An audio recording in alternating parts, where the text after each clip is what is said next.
Buenos días a todos.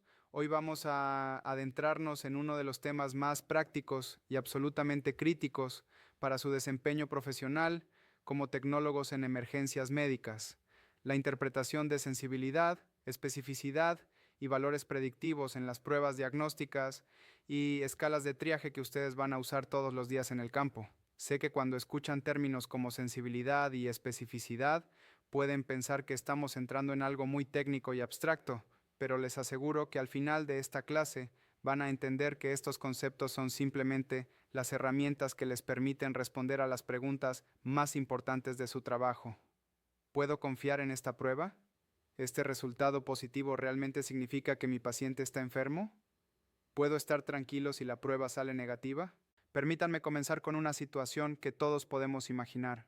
Supongamos que ustedes están trabajando en una unidad de atención prehospitalaria y reciben una alerta sobre un posible caso de COVID-19. Llegan a la escena, evalúan al paciente que tiene fiebre, tos y dificultad respiratoria y deciden hacer una prueba rápida de antígenos. La prueba sale positiva. En ese momento, ¿qué tan seguros están de que el paciente realmente tiene COVID? ¿Es 100% seguro? La respuesta es no, nunca es 100% seguro. Y aquí es donde entra la bioestadística diagnóstica. Necesitan entender qué tan buena es esa prueba para detectar la enfermedad cuando está presente y qué tan buena es para confirmar que no está cuando el paciente está sano. Esas dos cualidades son precisamente la sensibilidad y la especificidad. Vamos a empezar con la sensibilidad. La sensibilidad de una prueba nos dice qué tan buena es esa prueba para detectar la enfermedad cuando la enfermedad realmente está presente. Imaginen que tienen 100 pacientes que definitivamente tienen COVID, confirmado con las mejores pruebas disponibles. Si su prueba rápida detecta correctamente a 95 de esos 100 pacientes, entonces la sensibilidad de esa prueba es del 95%. Eso significa que de cada 100 personas enfermas, la prueba va a identificar correctamente a 95, pero también significa que 5 personas enfermas van a dar negativo en la prueba. Esos son los falsos negativos, y en medicina de emergencias, los falsos negativos son extremadamente peligrosos. Un falso negativo significa que ustedes tienen un paciente enfermo frente a ustedes, pero la prueba les dice que está sano. Si confían ciegamente en ese resultado negativo, podrían enviar a casa a un paciente que necesita tratamiento urgente. Por eso, en atención prehospitalaria, siempre priorizamos pruebas con alta sensibilidad. Queremos minimizar los falsos negativos, porque el costo de enviar a casa a alguien que está realmente enfermo puede ser la muerte. Ahora hablemos de la especificidad. La especificidad nos dice qué tan buena es la prueba para confirmar que alguien está sano cuando realmente está sano. Siguiendo con el ejemplo anterior, imaginen que tienen 100 pacientes que definitivamente no tienen COVID. Si su prueba rápida da negativo correctamente en 98 de esos 100 pacientes sanos, entonces la especificidad es del 98%. Pero eso también significa que 2 de esos 100 pacientes sanos van a dar positivo en la prueba. Esos son los falsos positivos. Un falso positivo significa que la prueba dice que el paciente está enfermo cuando en realidad está sano. Los falsos positivos también tienen consecuencias. Pueden causar ansiedad innecesaria al paciente, pueden llevar a tratamientos que no se necesitan con sus respectivos riesgos, y en el contexto de un sistema de salud con recursos limitados como el nuestro en Ecuador, pueden saturar los servicios de emergencia con casos que no son realmente urgentes.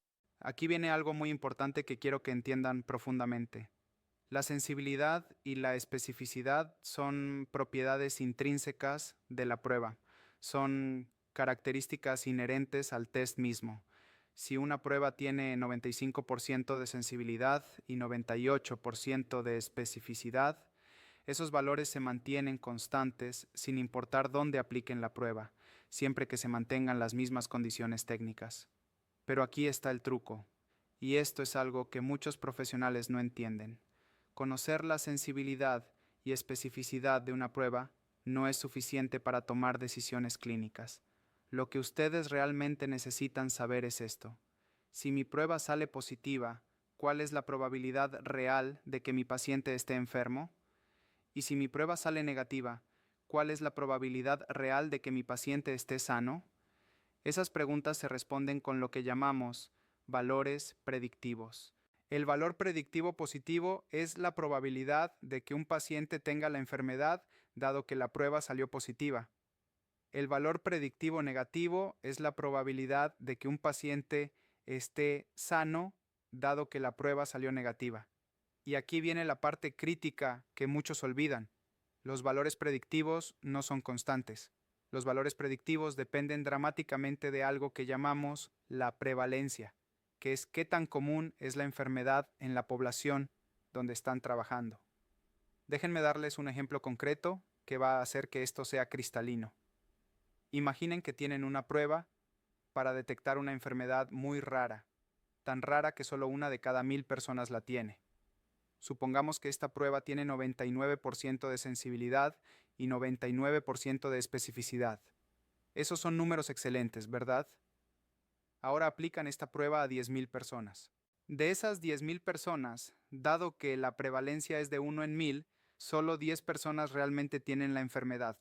La prueba, con su 99% de sensibilidad, va a detectar correctamente a 9 de esas 10 personas enfermas. Pero ahora consideren a las 9.990 personas que están sanas. La prueba tiene 99% de especificidad, lo que significa que va a dar negativo correctamente en el 99% de ellas. Pero ese 1% restante, que son aproximadamente 100 personas, van a dar falso positivo.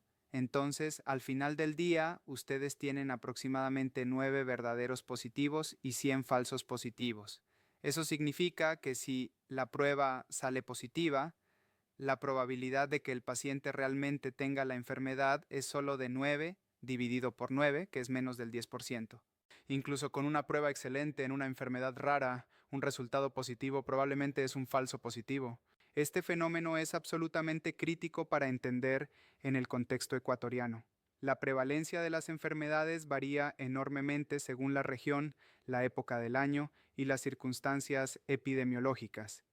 Durante un brote de dengue en Guayaquil, la prevalencia de dengue es alta, entonces un resultado positivo en una prueba rápida de dengue es mucho más confiable que si aplicaran la misma prueba en Quito, donde el dengue es mucho menos común.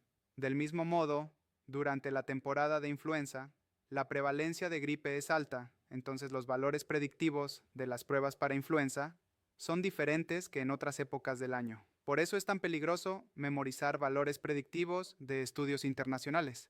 Esos valores fueron calculados para poblaciones específicas con prevalencias específicas que pueden ser completamente diferentes a la realidad donde ustedes trabajan. Ahora, déjenme hablarles de dos principios mnemotécnicos que les van a cambiar la vida profesional. Se llaman SNOUT y SPIN. SNOUT significa que una prueba con alta sensibilidad, cuando da negativo, descarta la enfermedad. La N de negativo, OUT de descartar. Si tienen una prueba muy sensible y sale negativa, pueden estar bastante tranquilos de que el paciente no tiene la enfermedad, porque una prueba sensible casi nunca se pierde a los enfermos. Por otro lado, SPIN significa que una prueba con alta especificidad, cuando da positivo, confirma la enfermedad. La P de positivo, IN de confirmar. Si tienen una prueba muy específica y sale positiva, pueden estar bastante seguros de que el paciente realmente tiene la enfermedad, porque una prueba específica casi nunca da positivos falsos. Estos principios son fundamentales para el triaje. El sistema de triaje de Manchester, que se usa en el IESS y otros hospitales en Ecuador, clasifica a los pacientes en 5 niveles con colores: rojo para resucitación, naranja para emergencia, amarillo para urgencia, verde para urgencia menor y azul para sin urgencia. Cada nivel tiene un tiempo máximo de espera asignado. El rojo es atención inmediata, 0 minutos de espera. El naranja es de 10 a 15 minutos. El amarillo, 60 minutos. El verde, 120 minutos y el azul, 240 minutos. Ahora bien, desde una perspectiva bioestadística, este sistema de triaje es esencialmente una prueba diagnóstica. Cuando clasifican a un paciente como rojo, están diciendo que este paciente tiene una probabilidad muy alta de tener una condición que amenaza su vida. La pregunta es, ¿qué tan sensible es el triaje para detectar a los pacientes críticos? Si el sistema tiene alta sensibilidad, entonces muy pocos pacientes críticos van a ser clasificados erróneamente como verdes o azules. Eso es lo que queremos. Queremos que ningún paciente grave pase inadvertido. Por eso, en el diseño de sistemas de triaje siempre se prioriza la sensibilidad sobre la especificidad. Es preferible clasificar a algunos pacientes no urgentes como más urgentes de lo que son, que clasificar a un paciente crítico como no urgente. Déjenme darles un ejemplo concreto de la vida real en Ecuador. Imaginen que están trabajando en una zona rural y tienen que decidir si un paciente con dolor abdominal necesita traslado urgente al hospital o puede esperar. Ustedes aplican una escala de evaluación, digamos una escala de dolor y signos de alarma.